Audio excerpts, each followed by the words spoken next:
Hi, you're practicing High Court advocate. Today came up with a very important and dangerous act, that is NDPS Act.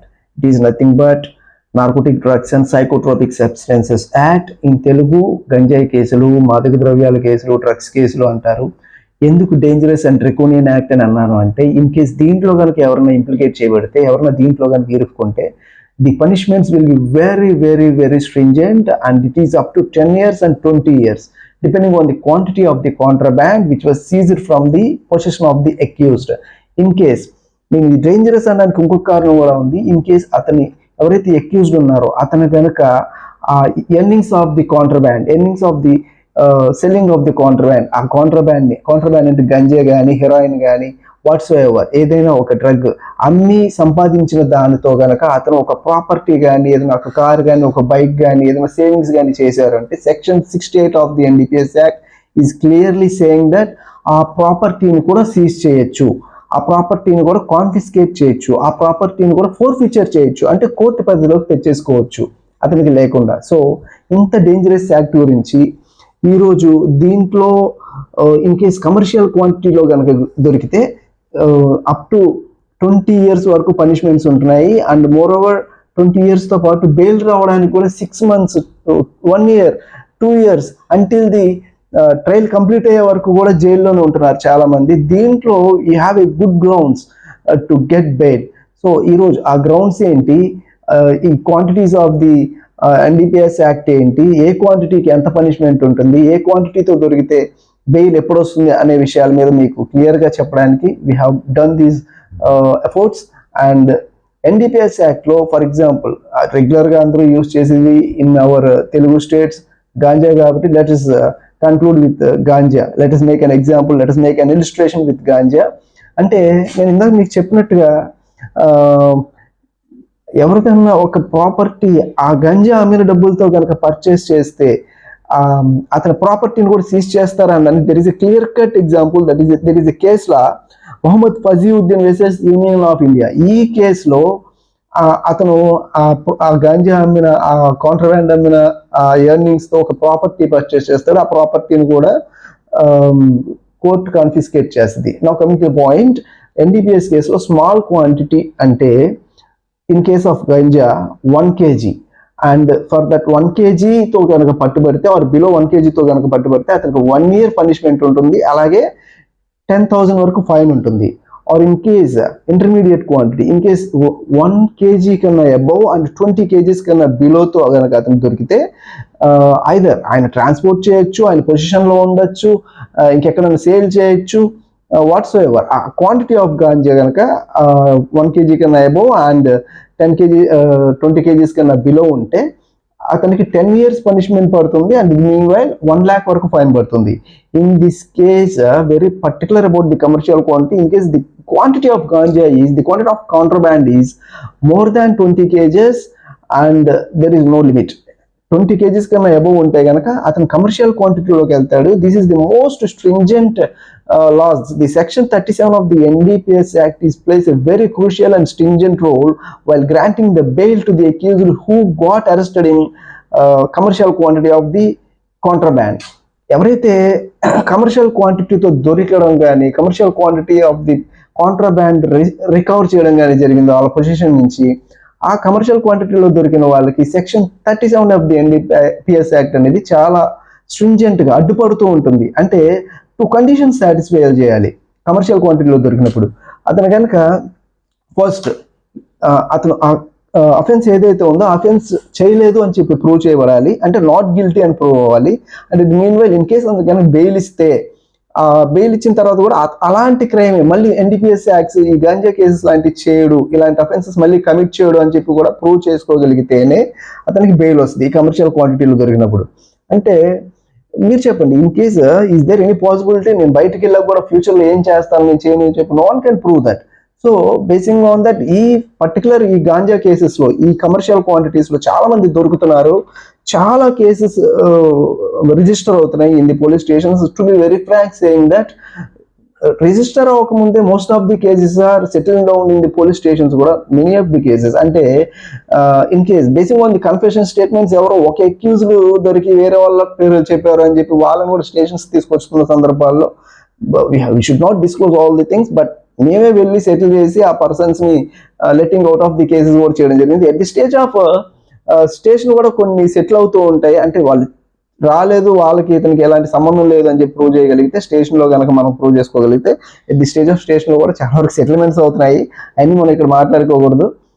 మేమే recent గా కూడా ఒక 4-wheeler and ఒక persons ని కూడా మేము తీసుకురావడం జరిగింది. I don't want mention about those peers and persons, ఇంకా నేను డీటెయిల్ వెళ్ళదలుచుకోలేదు. అయితే ఇక్కడ టైప్స్ ఆఫ్ రికవరీస్ అనేది ఉంటాయి. ఈ టైప్స్ ఆఫ్ రికవరీస్ లో అంటే ఒక అక్యూజ్ దొరికినప్పుడు అతని దగ్గర ఉన్న ఒక పాకెట్ లోనే కానీ అతని బండిలో కానీ ఒక రికవరీ దొరికింది, అంటే కాంట్రాబ్యాండ్ దొరికింది అనుకో, అయితే ఫర్ ఎగ్జాంపుల్ గాంజా దొరికింది అనుకోండి. ఆ గాంజా అనేది ఒకరు అంటే ఒక నలుగురు ఉన్నప్పుడు, ఒక నలుగురు ఏదైనా గ్యాంబ్లింగ్ ఏదో కూర్చొని ఒక చోట ఏదన్నా ప్యాకెట్ ఆడడం లాంటివి చేస్తున్నప్పుడు ఆ నలుగురి దగ్గర ఒక హాఫ్ కేజీ దొరికితే it is nothing but joint recovery. And అలా కాకుండా ఒకరు ఒక ఇంటికి వెళ్ళి ఆ ఇంట్లో ఒక నలుగురు ఎవరో ఉన్నారు, ఆ నలుగురు ఈ కాంట్రాబ్యాండ్కి సంబంధించిన వాళ్ళే, బట్ ఒకే చోట ఒక 20 kgs దొరికింది. That is individual recovery. ఏం చేస్తున్నారంటే పోలీసు వాళ్ళు కూడా ఈ జాయింట్ రికవరీ దొరికినప్పుడు ఆ జాయింట్ రికవరీని ఇండివిజువల్ గా అంతే క్వాంటిటీస్ ని ఈచ్ పర్సన్ మీద పెడుతున్నారు.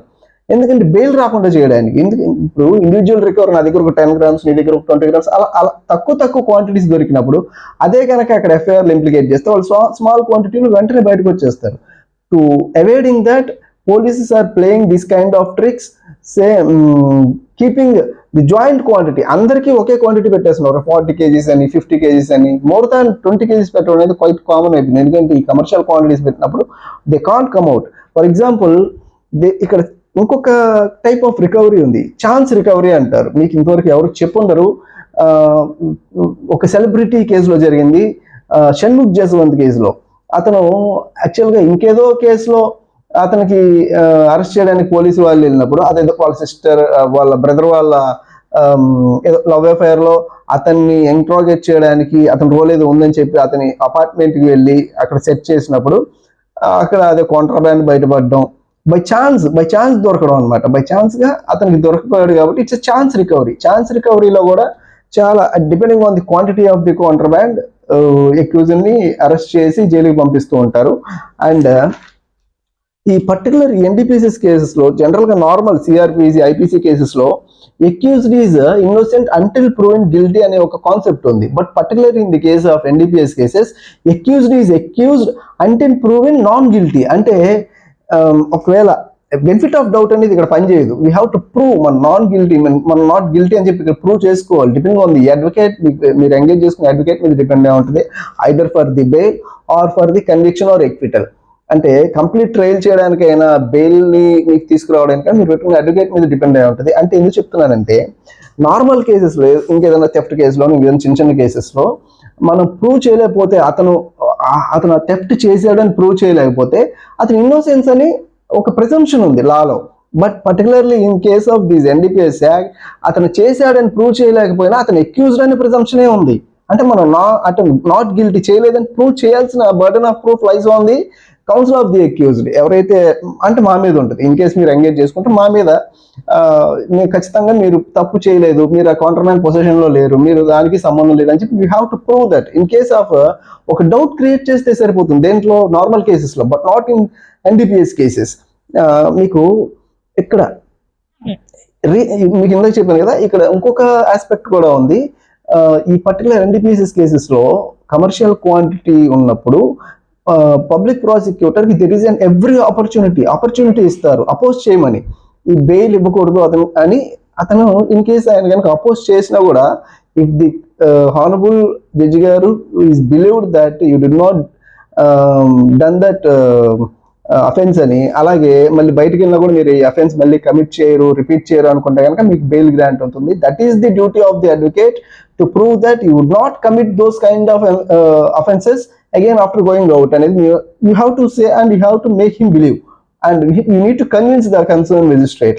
And now coming to main point, దీంట్లో ఈ ప్రొసీజరల్ ఆస్పెక్ట్స్ లో అండ్ ఈ particular NDPS cases commercial quantities లో ఖచ్చితంగా 6 months మినిమం 180 days ఉండాలి అని చెప్పి section 37 of the NDPS act చెప్తుంది. కాబట్టి ఆ ప్రావిజన్ ని మనం ఓవర్కమ్ చేస్తూ మనకి ప్రొసీజరల్ ఆస్పెక్ట్స్ లో కొన్ని గ్రౌండ్స్ ఉన్నాయి. We have 5 grounds. Out of those 5 grounds, we can easily bring the accused out of the jail. అంటే చాలా మంది యూజువల్ గా ఏదో బెయిల్ అప్లికేషన్ వేసేసి ఆర్గ్యుమెంట్ చెప్పాం అనుకుంటారు. దీంట్లో ఎన్డీపీఎస్ యాక్ట్ లో అలా వర్కౌట్ అవ్వదు. కమర్షియల్ క్వాంటిటీస్ లో పర్టికులర్ గా మీరు కనుక ప్రూవ్ చేయలేకపోతే, అతను ఏదైనా ప్రొసీజరల్ ఆస్పెక్ట్స్ కానీ, ఏదైనా అతను ఉన్న సేఫ్ గార్డ్స్ కానీ ఫాలో అవ్వలేదు ఈ పోలీస్ వాళ్ళు while searching and recovery and while arresting అని ప్రూవ్ చేస్తే, అది కూడా మనకి గ్రౌండ్ ఉంటుంది. I will tell you all those 5 grounds. Those are very useful to the young advocates and those are very useful to the ఎవరన్నా మీ సంబంధించిన వాళ్ళు ఎవరన్నా జైల్లో ఉన్న, ఎన్డీపీఎస్ కేసులో ఎవరన్నా బిగ్ క్వాంటిటీస్ లో ఇరుక్కుపోయి ఉన్న, మేబీ ఫార్చునేట్లీ ఏదైనా మీరు స్టేజ్ లో ఏదైనా సెటిల్ చేసుకొని క్లోజ్ చేసుకుంటే ఓకే. ఇన్ కేసు మీకు సంబంధం లేకపోతే లేదు, ఇన్ కేసు ఆయన అరెస్ట్ అయిపోయారు, జైలుకి వెళ్ళిపోయారంటే కనుక what are the grounds to bring him out of the jail? అసలు గ్రౌండ్సే కదా, గ్రౌండ్స్ ఉంటేనే జడ్జి గారు కూడా బెయిల్ గ్రాంట్ చేస్తారు. He will enlarge him on bail. Now I will come to the point. Those grounds are in case of recovery of, in case ఎవరన్నా మీరు కనుక ఏదో ఒక పబ్లిక్ ప్లేస్ లో ఎక్కడో ఉన్నారు, ఒక బ్రిడ్జ్ కింద ఉన్నారు, లేకపోతే ఒక పార్క్ దగ్గర ఉన్నారు, ఒక పోలీస్ వచ్చి మీ దగ్గర నుంచి ఒక 20 kgs, ఒక 30 kgs ఆఫ్ గాంజా ఏదైనా రికవర్ చేశారనుకుందాం. So he has to incorporate an independent witness. ఖచ్చితంగా ఒక ఇండిపెండెంట్ విట్నెస్ అనే ఆయన్ని according to section 100 of CrPC ప్రకారం, దీనిలో సిఆర్పిసిని కూడా ఫాలో అవుతారు, ఒక ఇండిపెండెంట్ విట్నెస్ అనే దాన్ని ఖచ్చితంగా ఇన్కార్పొరేట్ చేయాలి. జడ్జి గారు ముందుకు వెళ్ళినప్పుడు సో పర్సన్ ఉన్నారు, ఆయన సమక్షంలోనే నేను అతన్ని so property, so contraband, so ganja recover చేశారని చెప్పి చెప్పగలగాలి. చెప్తేనే, అతని పేరు ఉంటేనే ఆ ప్రొసీజర్ అనేది దాంట్లో డిఫెక్ట్ లేనట్టు. So that is a ground for getting bail. అంటే ఇన్ కేసు ఆ ఇండిపెండెంట్ విట్నెస్ కనుక మీ దగ్గర నుంచి ప్రాపర్టీ రికవరీ చేసేటప్పుడు లేకపోతే జడ్జి గారి ముందు మీరు మీ అడ్వకేట్ చెప్పుకోవచ్చు, that is not my contraband, for the statistical purpose, for the false case foisted by someone else, for under vendetta నన్ను దీంట్లో ఫాల్స్ గా ఇంప్లికేట్ చేశారని చెప్పుకుంటే, that is first ground for the accused council to prove him not guilty. And the second ground is in case ఏదైతే recovery చేస్తున్నారో, ఏదైతే person ని search చేస్తున్నారో ఆ టైంలో ఖచ్చితంగా దేర్ ఆర్ కొన్ని మ్యాండేట్ ప్రొవిజన్స్ ఉన్నాయి. Section 42, Section 50, Section 55, Section 57 and Section 52A of the provisions, the police has to follow those provisions while recovering or while arresting that person. అయితే ఫోటోగ్రాఫ్స్ ఖచ్చితంగా తీయాలి, వీడియోగ్రఫీ ఖచ్చితంగా ఉండాలి. ఎప్పుడైతే ఒక పర్సన్ని అరెస్ట్ చేయడం కానీ అతని దగ్గర నుంచి ఒక ప్రాపర్టీ రికవరీ చేస్తున్నారో ఖచ్చితంగా ఆ ఫోటోగ్రాఫ్స్ అండ్ వీడియోగ్రఫీ ఉంటేనే that is a genuine case అని చెప్పి ప్రూవ్ చేయడానికి పోలీసు వాళ్ళకి అధికారం ఉంది. If it is not they, it is a benefit to the council of the accused. అంటే మాకు అడ్వకేట్స్ కి బెనిఫిట్ అవుతుంది. సో చేసేటప్పుడు ఈ పర్టికులర్ ప్రొవిజన్స్ ని ఫాలో అవుతుంది, మ్యాండేట్ ప్రొవిజన్స్ ని ఫాలో అవ్వలేదు కాబట్టి ఫాల్స్ కేసు అని చెప్పి ప్రూవ్ చేసి అతన్ని బెయిల్ తీసుకురావడానికి 90% ఛాన్సెస్ ఉంటాయి. And there is a very very very great judgement saying that Shampan Singh versus state of ఢిల్లీలో, దీంట్లో కూడా రీసెంట్ జడ్జిమెంట్ March 19, 2025 లో డెలివర్ అయింది. దీంట్లో కూడా మ్యాండేట్ ప్రొవిజన్స్ ని, ప్రొసీజరల్ ఆస్పెక్ట్స్ ని పోలీసు వాళ్ళు ఫాలో అవ్వలేదని చెప్పి అతనికి బెయిల్ గ్రాంట్ చేయడం జరిగింది కమర్షియల్ క్వాంటిటీలోనే. And the third one is Section 50 of the NDPS act that plays a very vital role in granting enlarging a person on bail. అయితే ఈ Section 50 అంటే ఏంటంటే, ఒక పర్సన్ ఎవరైనా సీజ్ చేసేటప్పుడు, ఒక పర్సన్ దగ్గర ఏదైనా కాంట్రాబ్యాండ్ సీజ్ చేయాలి అనుకున్నప్పుడు, అతని ప్లేస్ ని సెర్చ్ చేయాలి అనుకున్నప్పుడు, వాళ్ళ బండి కానీ వాళ్ళ ప్రెమిసిస్ కానీ అతని పాకెట్స్ కానీ ఏం చేయాలన్నా Section 50 కింద అతనికి నోటీస్ ఇవ్వాలి. ఆ నోటీస్ అనేది కన్సర్న్ మెజిస్ట్రేట్ నుంచి తెచ్చుకోవాలి. ఆ నోటీస్ మీద సంతకం పెట్టి ఆ నోటీస్ అతనికి ఇవ్వాలి, అక్యూజ్డ్కి ఇవ్వాలి. In the failure of such condition that is a big ground for getting the bail to the accused. And the accused counsel కూడా ఇది ఒక బిగ్ గ్రౌండ్ అవుతుంది. ఇన్ కేసు కనుక అతని దగ్గర సెర్చ్ చేసేటప్పుడు first before searching, before recovering, before seizing the property, ఈ procedure అనేది, ఈ 50 నోటీస్ అనేది, 50 నోటీస్ టు ది అక్యూజ్డ్ అనేది ఖచ్చితంగా ఇవ్వాలి. That is what such notice.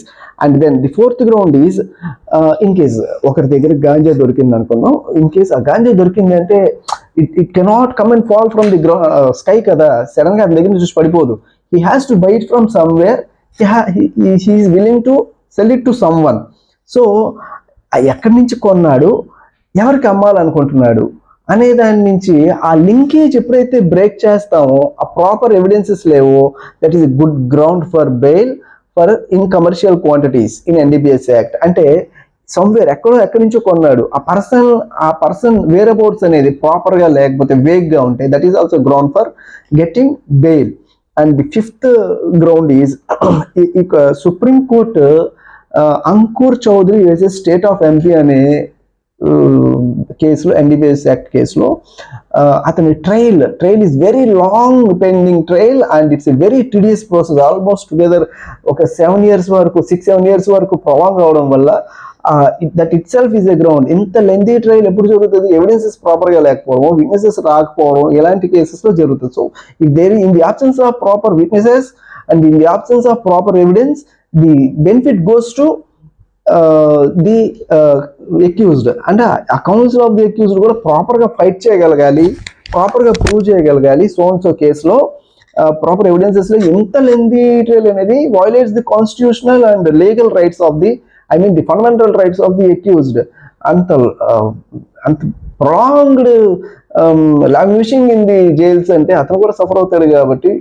So basing all these considerations, NDPS act లో నేను చెప్పాను కదా, ఇన్ కేస్ మీరు కనుక ఏదైనా ప్రాపర్టీ ఆ ఎర్నింగ్స్ మీద కొన్నారని తెలిసిన ఆ ప్రాపర్టీని కూడా సీజ్ చేస్తున్నారు. So see how dangerous and how draconian the act is. So దీంట్లో ఆల్మోస్ట్ ఇప్పుడు ఉన్న అక్యూజ్ ఒక 5,000 మెంబర్స్ ఉంటే, okay, coming to the point of percentage లో ఒక 30% of the under trial prisoners కూడా దీంట్లో ఎన్డీపీఎస్ కి సంబంధించిన వాళ్ళే. అంటే ఎంతమంది ఉంటున్నారో చూడండి. అంటే కన్విక్షన్ రేట్ కూడా దీనిలో చాలా ఎక్కువ. ఇన్ కేసు మీ అడ్వకేట్ కనుక ప్రాపర్ గా నేను చెప్పిన ఈ గ్రౌండ్స్ కానీ ఇంకా ఇన్ డెప్త్ గా వెళ్ళి depending on the circumstances of the case and evidences కనుక ప్రూవ్ చేయకపోతే ఖచ్చితంగా దీంట్లో 90% కమర్షియల్ క్వాంటిటీస్ లో కన్విక్షన్స్ పడుతున్నాయి. So keeping all these things in aspect, ఒక మంచి అడ్వకేట్ ని అప్రోచ్ అవ్వండి. అయితే in the stage of FIR immediate గా పట్టుకున్నా, మీ ఫ్యామిలీ మెంబర్స్ ఎవరన్నా స్టేషన్ కి తీసుకెళ్ళినా ఎన్డీపీఎస్ యాక్ట్స్ లో, అక్కడి నుంచే you start fighting against false cases.